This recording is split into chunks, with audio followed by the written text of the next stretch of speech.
Bueno, pues vamos con el tema el tema 6 ya, ondas armónicas, y también vamos a ver ondas estacionarias en este tema. Este tema es larguillo de explicar la teoría, es largo, pero yo recomiendo mucho que preparéis este tema para selectividad, porque luego los problemas no son complicados, suelen ser sencillos. Y la teoría también, porque está la reflexión y la refracción, que es fácil, la ecuación de la onda, explicar sus componentes, se os da bastante bien. Explicar que era una onda estacionaria, hacer el dibujito con los nodos, los vientres, y yo creo que es un tema bastante asequible. Entonces, pues venga, vamos allá a recordar un poco de qué iba. Entonces teníamos una onda, ¿no? Que era una perturbación del medio, de un medio, se producía una perturbación y esa perturbación se iba propagando en un medio, transportando energía sin que exista transporte de materia. Entonces no hay transporte de materia, pero sí hay un transporte de energía. En eso consistía una onda. En cuanto a los tipos de ondas, pues vimos que se podían hacer varias clasificaciones. Según la dimensión en la que se propaga, pues pueden ser unidimensional, bidimensional o tridimensional. Unidimensional, por ejemplo, una onda en una cuerda, pues se propaga a lo largo, por ejemplo, del eje X, solo en una dirección. Se está propagando, se está extendiendo en una dirección. Bidimensional, por ejemplo, si tiro una piedra al agua, se propaga en una superficie. Entonces ya tengo dos dimensiones, el eje X y el eje Y, en dos dimensiones. O tridimensional, la luz o el sonido se propagan en todas las direcciones, son ondas tridimensionales. Según la dirección en la que vibran, porque teníamos dos direcciones. Una era la propagación, cómo se va extendiendo la onda, y otra dirección era la que vibra, que la que vibra es las partículas del medio que iban vibrando así. Por ejemplo, en una cuerda, pues cada particulita de la cuerda va hacia abajo, hacia arriba, hacia abajo, hacia arriba, dijimos. Pero a la vez la onda se está propagando. Entonces, una onda longitudinal, las partículas vibran en la misma dirección en la que se propagan. Y ahí pusimos de ejemplo un muelle. Un muelle que yo lo comprimo y lo estiro, y si yo lo agarro por los dos extremos y lo dejo que vibre, vibra así. El muelle se extiende hacia la izquierda, hacia la derecha, vibra y también se propaga en esa misma dirección. Se propaga todo el rato si lo tengo así sujeto en el eje X. Eso es lo que pasa con el sonido. El sonido es tridimensional, está en todas las direcciones, pero el medio va vibrando en las mismas direcciones en las que se están propagando. Sin embargo, luego están las ondas transversales, que son las que nosotros estudiamos en los problemas, que se están propagando en el eje X, la onda va viajando en el eje X, pero las partículas vibran en el eje Y. Era una representación así, entonces la onda se va extendiendo en el eje X hasta que llega, por ejemplo, si tengo una cuerda, la ato a una pared, yo me pongo al otro extremo y la hago vibrar, pues llegará un momento que la vibración llegue al extremo de la pared, porque la onda se va extendiendo en el eje X. Esa es la dirección de propagación. Pero las partículas de la onda vibran de arriba a abajo, en la dirección del eje Y. Esa es la dirección de vibración. Entonces, si la dirección de vibración y la de propagación son perpendiculares entre sí, pues entonces la onda se llama transversal. Y un ejemplo son las ondas electromagnéticas, como es la luz. La luz es una onda electromagnética y es transversal. Y el sonido es una onda longitudinal. Y luego, dependiendo de si se propaga en el vacío o no, pues tenemos las ondas mecánicas, que necesitan siempre un medio para propagarse. Pues se pueden propagar en el agua, en el aire, en otros tipos de medios, pero siempre necesita un medio. Y es el caso del sonido, que es una onda mecánica longitudinal. Y luego estaban las ondas electromagnéticas, como es el caso de la luz, que se pueden propagar en el vacío. El tema siguiente, el tema 7, es específico de ondas electromagnéticas y las veremos en más detalle. Bueno, pues nosotros vamos a estudiar, ahora siempre nos vamos a referir a ondas transversales. Siempre vamos a tener una dirección en la que la onda se va extendiendo, se va propagando, y otra dirección, que es el eje Y normalmente, en la que las partículas del medio van vibrando de arriba a abajo en esa dirección del eje Y. La ecuación de una onda armónica pues se representa de esta forma. Y, que es la elongación, que es la dirección en la que las partículas vibran. A, que es la amplitud, que es la elongación máxima. Esta partícula, por ejemplo, si esto es la cuerda, esto es una representación de mi cuerda llega desde aquí hasta aquí. Esta es una cuerda que está vibrando en un momento dado. Lo represento en el eje X. Aquí he congelado el tiempo, es un momento dado, ¿vale? Un instante dado. Por ejemplo, digo a los 3 segundos. A los 3 segundos hago una foto de la onda y veo esto. Esta partícula, yo ahora la estoy viendo aquí arriba, pero esta partícula, cuando yo descongele el tiempo, va a subir hasta aquí arriba y luego va a bajar hasta aquí abajo.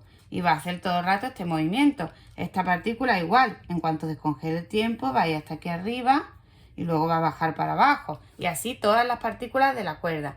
Este movimiento se llama movimiento armónico simple. Las partículas llegan hasta menos A y luego suben hasta A y pasando por cero. Todas las partículas de la cuerda van haciendo ese movimiento de vibración y le van pasando energía a la siguiente partícula que comienza a vibrar y esta a la siguiente que comienza a vibrar.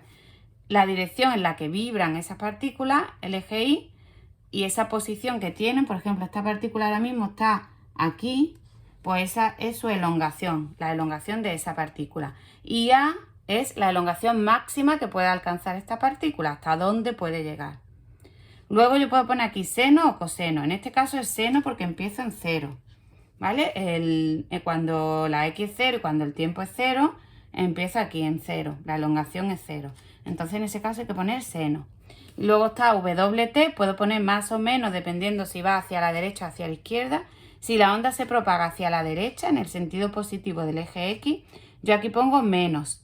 Si la onda va hacia la izquierda, en el sentido negativo del eje X, aquí poníamos más.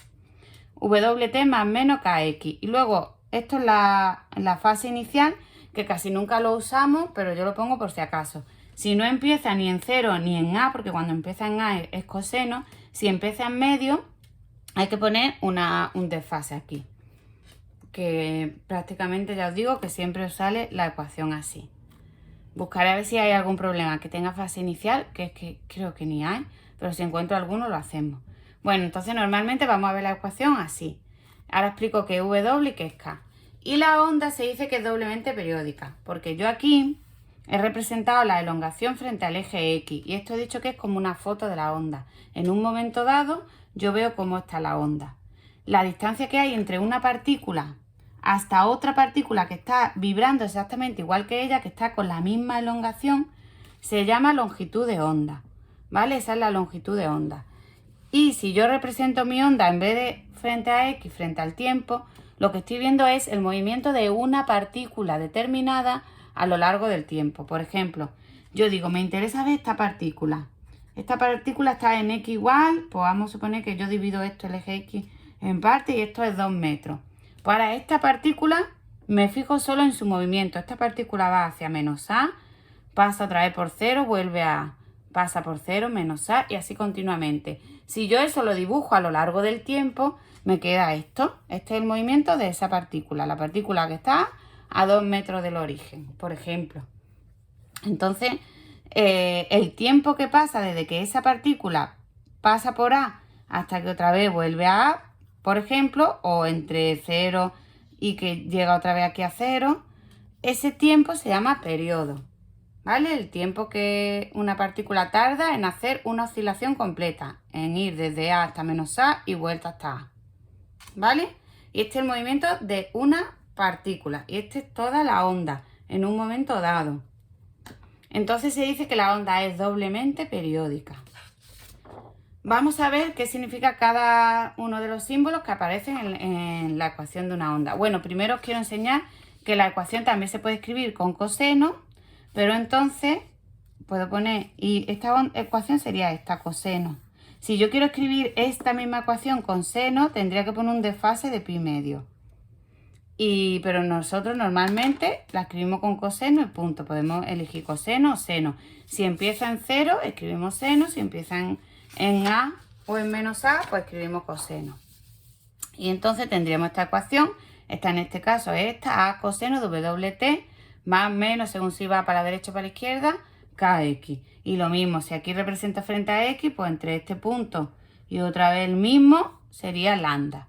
Lo puedo representar frente al tiempo si elijo una partícula de esta cuerda. Vale, vamos a ver lo que significa cada cosa de la ecuación. Entonces, y hemos dicho que es la elongación, que es la posición que tiene en el eje Y una partícula de la cuerda. que se mide en metros. La amplitud es la elongación máxima, se mide en metros. W la frecuencia angular y se calcula como 2pi partido t, partido el periodo. 2pi partido el periodo. Y se mide en radianes partido segundo. Y K es el número de onda, se mide en radianes partido metro y su fórmula es 2pi partido lambda. Estas dos fórmulas me las tengo que saber muy bien para los problemas. Luego, todo lo que hay dentro del seno o del coseno se llama fase, se mide en radianes. Si me piden que calcule la fase de una onda o la diferencia de fase, tengo que calcular todo lo de dentro del seno para un tiempo determinado y luego para otro tiempo que me dé y hacer la resta. Y esa es la diferencia de fase, lo haremos en los problemas. La fase inicial, pues sería el simbolito este, ¿no? Que yo he puesto, que una fase inicial cuando en t igual a 0, la i es igual a 0, pues se pone 0. Si en t igual a 0 empieza en a y yo he puesto seno, pues pongo pi medio o pongo coseno y ya está. Lambda, que sería la longitud de onda, que ya lo hemos explicado, y t el periodo, que ya lo hemos explicado. Y luego la otra fórmula que me tengo que aprender es la velocidad a la que se propaga la onda. Propagación, la velocidad de la onda entera, la velocidad a la que la onda va viajando, es constante. Toda la onda tiene siempre la misma velocidad. No es la velocidad de una partícula que puede ir cambiando, porque la velocidad de una partícula es 0 cuando llega a A, va aumentando y es máxima cuando pasa por el 0, va disminuyendo tal vez hasta que es 0 en menos A, y así la velocidad de una partícula va cambiando. Esa sería la velocidad de vibración. Pero esta es la velocidad de propagación y es constante para cada onda. Cada tipo de onda es constante en cada medio. Por ejemplo, la velocidad de propagación de la luz, que es 3 por 10 elevado a 8 metros partido segundo, pues esa siempre que esté en el vacío. Entonces la velocidad de propagación es lambda partido t, ¿vale? Espacio partido tiempo y se mide en metros partido segundo. No confundir esta velocidad de propagación con la velocidad de vibración, que es esta que pongo aquí. ¿Cómo se obtiene la velocidad de vibración? Haciendo la derivada de la elongación con respecto al tiempo. La derivada se deja el a, que es un número igual. La derivada de seno sería coseno. Y luego la derivada de lo de dentro, que como es respecto al tiempo, la derivada de lo que vaya con la t. Como tengo wt, pues se pone la w. Entonces me queda a por w por el coseno de todo eso. Esa sería la velocidad de vibración. Es la velocidad de una partícula de la onda en un momento dado y una partícula con su x específica. Me tendrán que decir, calcula la velocidad de vibración de una partícula que está a 3 metros del origen en el instante t igual a 5 segundos. Y yo sustituyo x y t por los datos que me digan. Si esa partícula, por ejemplo, en ese momento está en el punto A de la amplitud, pues la velocidad me va a 0. Si me piden la velocidad máxima, ya sabéis que el coseno tiene que ser 1. La velocidad máxima, que es la que tiene cuando pasa por el origen, es A por W, ¿vale? Coseno o seno vale 1. Si quiero calcular la aceleración de esa partícula, hago la derivada de la velocidad. Entonces dejaríamos A por W, lo dejo igual, la derivada del coseno, que es menos seno, y la derivada de lo de dentro, que es W. Por eso está W al cuadrado. Como A por el seno es I, puedo poner I por W cuadrado. Y si me piden la aceleración máxima, el seno vale 1. Entonces la aceleración máxima sería menos A por W al cuadrado. ¿Vale? No confundir, otra vez he puesto aquí con la velocidad de propagación, que es la de toda la onda. Vale. Y ahora vamos a ver, esto para teoría sobre todo, la reflexión y la refracción. Entonces vimos que la reflexión ocurría cuando una onda viaja por un medio y al llegar a la superficie que separa con otro medio, por ejemplo aquí hay agua y aquí hay aire, al llegar a esa superficie la onda pues cambia de dirección y sigue propagándose por el medio inicial, pero cambiando su dirección, es como que rebota. Este ángulo, esta es la normal, que es una línea perpendicular a la línea que separa los dos medios. Una línea imaginaria perpendicular a la línea que separa los dos medios.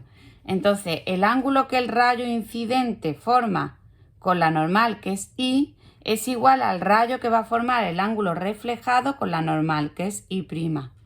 Y tenemos que aprendernos las leyes de la reflexión, que dice que el rayo incidente, que es este que llega, el rayo reflejado, que es el que vuelve, y la normal están en el mismo plano.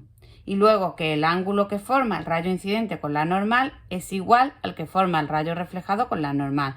Es decir, los ángulos I y prima del dibujo son iguales. Lo mismo vamos a ver ahora con la refracción.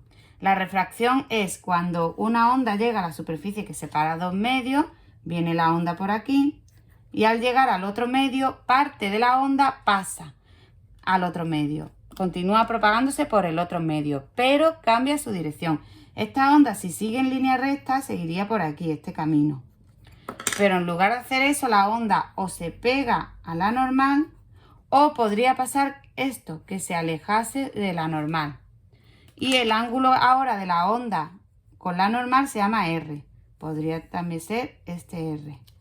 Que se acerque o se aleje de la normal al cambiar la dirección depende de cómo son las velocidades en estos medios. Aquí la onda tiene una velocidad y en este medio la onda tiene otra velocidad. Aquí las velocidades son las mismas porque estoy en el mismo medio. Entonces aquí no cambia nada. La onda sigue siendo la misma. Aquí esta onda llevaba una velocidad y ahora al cambiar de medio tiene otra velocidad. Y eso hace que esta onda, en lugar de seguir por el mismo camino que venía, que sería esta línea de puntos, pues que la onda se pegue a la normal o se aleje de la normal. Si la velocidad en el medio 1 era más grande que la del medio 2, la onda va más rápido por aquí que aquí, más rápido va en el aire o en el vacío que en ningún otro medio. Entonces, si paso de aire a otro medio cualquiera, la onda se pega y es más grande que R. R, que este ángulo, es más chico. La onda se pega a la normal. Sin embargo, si la velocidad en este segundo medio es mayor, o sea, si estoy pasando de agua a aire o de cristal a aire, pues entonces la onda se aleja de la normal y el R será más grande que el I. Leyes de la refracción. El rayo incidente, el refractado y la normal están en el mismo plano. Y luego tenemos la ley de Snell, que en este tema no aparecen problemas de esto, pero en el siguiente sí. El seno de I partido el seno de R es igual a V1 partido V2. Bueno, pues espero que esto se entienda. Si no, preguntamos. Y otro fenómeno que ocurre en la onda es la difracción. La difracción se produce cuando la onda se encuentra en el camino con una apertura o un obstáculo de tamaño comparable a su longitud de onda. Si la longitud de la onda en cuestión es 0,25 metros, pues este agujerito tiene que ser de 0,25 metros aproximadamente. Similar o del mismo orden de magnitud, ¿no? Que no sea un agujerito de 10 metros. Entonces, en ese caso, pues mira, esto es la onda. Yo he dibujado aquí frentes de onda, van en línea recta. Y cuando llegan a esta pared, que en esta pared hay un agujerito, la onda hace esto. Esto se llama difracción, se curva. Lo mismo si encuentro un obstáculo. La onda viene por aquí y al encontrar un obstáculo, pues lo rodea. La onda se curva.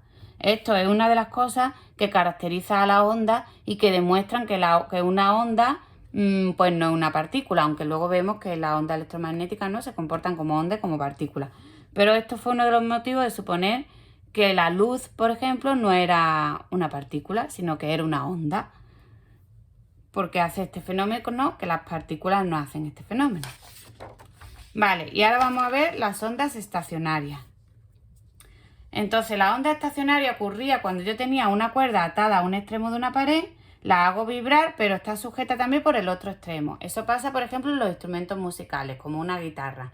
Las cuerdas de la guitarra están sujetas por dos extremos. Si la hago vibrar, la onda vibra atrapada entre esos dos extremos. Entonces, la onda va hacia el extremo, rebota contra la pared y vuelve. Y se suma la onda que va con la onda que vuelve. Se suman, se produce una superposición. Tienen que ser dos ondas idénticas en el mismo medio, pero con sentido opuesto. Una va hacia la derecha y la otra viene hacia la izquierda. Y al sumarse se produce esta onda que se llama onda estacionaria, que se dibuja así. La ecuación de esta onda estacionaria viene de sumar las dos ecuaciones de la onda que va y de la que viene. Si la onda que va tiene esta ecuación, A seno de WT menos KX, la que vuelve es idéntica pero con más. A seno de WT más KX, porque una va hacia la derecha y la otra viene hacia la izquierda. Al sumarlo se obtiene esta ecuación. 2A coseno de KX por seno de WT. Y todo esto 2A coseno de KX, o sea, el 2A con seno o coseno, lo que sea que vaya con el kx, todo eso es la A', que es la nueva amplitud de mi onda estacionaria.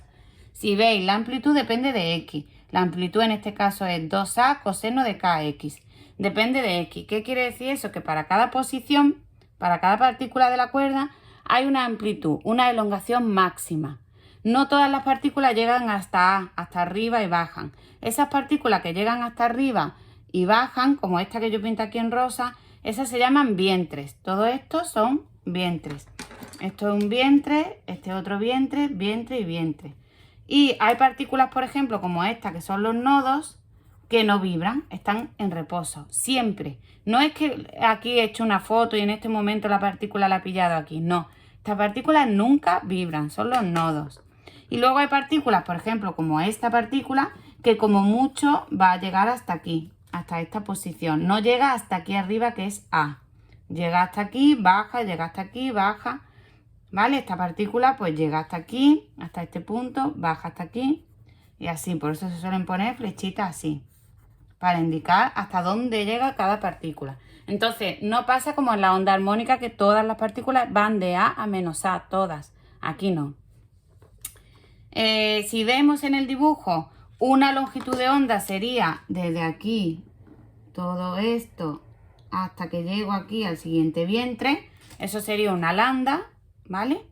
Y la distancia que hay entre un vientre y un nodo, pues sería un cuarto de lambda. Lo he puesto aquí en verde. Entre un vientre y un nodo hay un cuarto de lambda.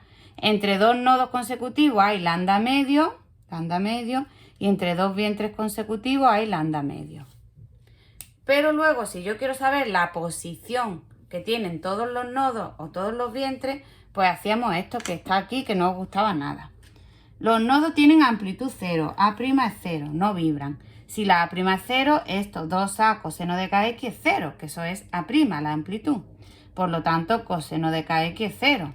Para que el coseno sea 0, ocurre en pi medio, luego le sumo otra vez pi medio, ¿no? En 3 pi medio, ocurre en pi medio, en 3 pi medio, y así le voy sumando cada vez 2 pi medio, le voy sumando cada vez pi y me va saliendo. Entonces, si eso lo dibujo con n, sería que lo de dentro del coseno, kx, tiene que ser 2n más 1, que eso es cuando yo quiera escribir un número impar, porque es en pi medio, en 3 pi medio, en 5 pi medio, ahí es donde es 0 el coseno. Un número impar siempre se escribe 2n más 1, y n pues 0, 1, 2, todos los números enteros. 2n más 1, pi medio, ¿vale? Entonces cuando n es 0 es pi medio, cuando n es 1, 3 pi medio, y ahí va haciendo 0 el coseno. Entonces lo de dentro del coseno, que es kx, tiene que ser 2n más 1 por pi medio. Si k lo sustituyo por 2pi partido lambda, que es la fórmula de k, aquí lo tengo, 2pi partido lambda, se van los pi y despejo x. Y x me queda 2n más 1 lambda cuarto. Eso me va a dar la posición de todos los nodos. Por ejemplo, sustituyo la n por 0 y me queda lambda cuarto. Aquí está el primer nodo, está en lambda cuarto. Sustituyo la n por 1 y me queda 2 más 1, 3 lambda cuarto. Pues este sería el segundo nodo, que si fijáis hasta aquí es una lambda, pues sería 3 cuartos, un cuarto, otro cuarto y otro cuarto, 3 cuartos de lambda.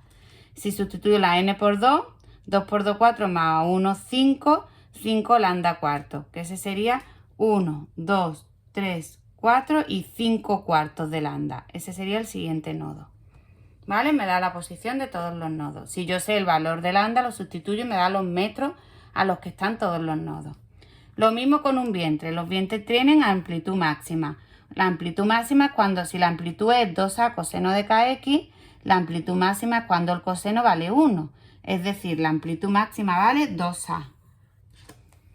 Entonces, para que el coseno valga 1, lo de dentro del coseno tiene que ser un múltiplo de pi. Tiene que ser 0, pi, 2pi, 3pi, 4pi. Entonces se pone n pi. Sustituyo k por 2pi partido lambda, se van los pi, despejo x y x queda n lambda medio con n 0, 1, 2.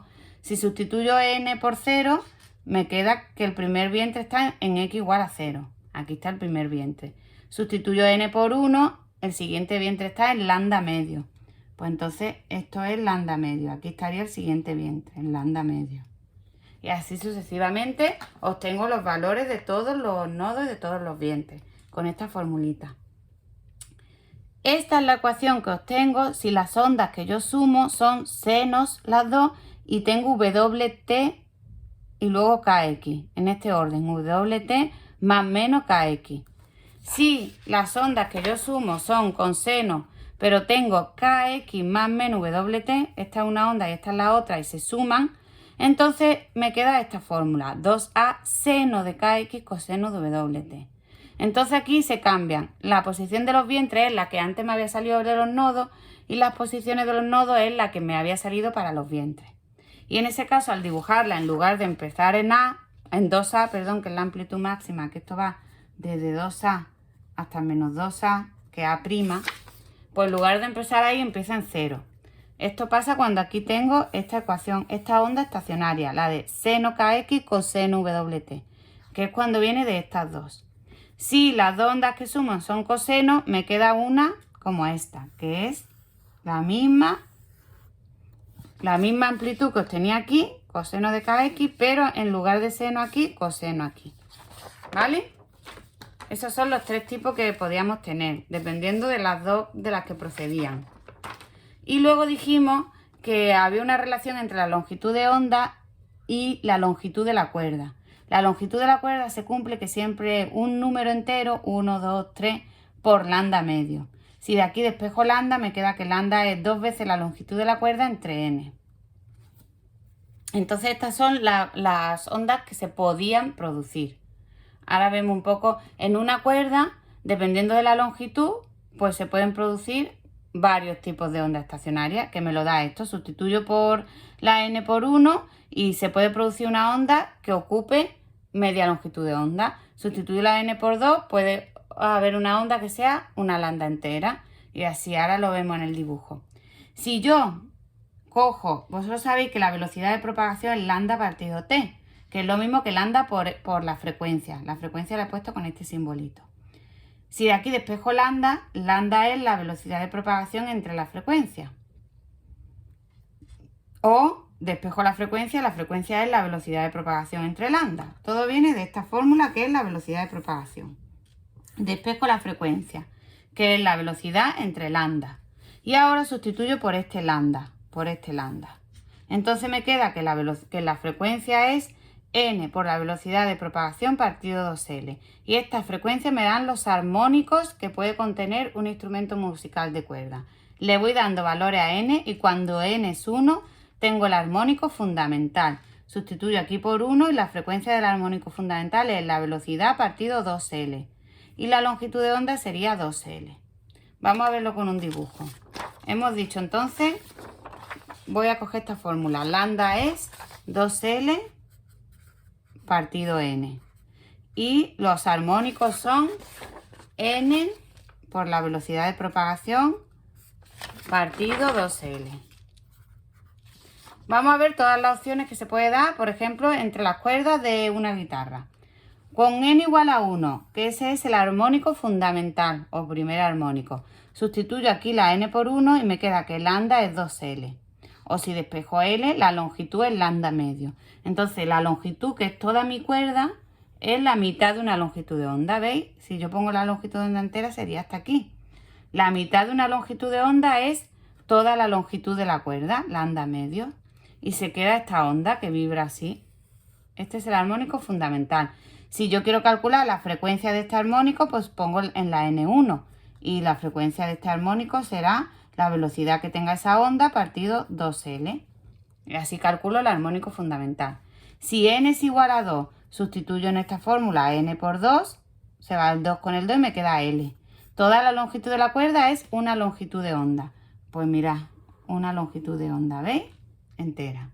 Si n es igual a 3, sustituyo aquí n por 3 y me queda lambda es 2/3 de L. Si despejo L, L es 3 medios, o sea 1,5 lambda. Una longitud de onda y media. Una longitud de onda y media. Y así sucesivamente. Obtengo todos los armónicos. Este es el segundo armónico, el tercer armónico y viceversa. Bueno, el tema es larguillo. Hemos hecho un repaso de la teoría, con los problemas se afianza mejor. Pero cualquier duda, pues no dudéis en preguntarme. Un saludo.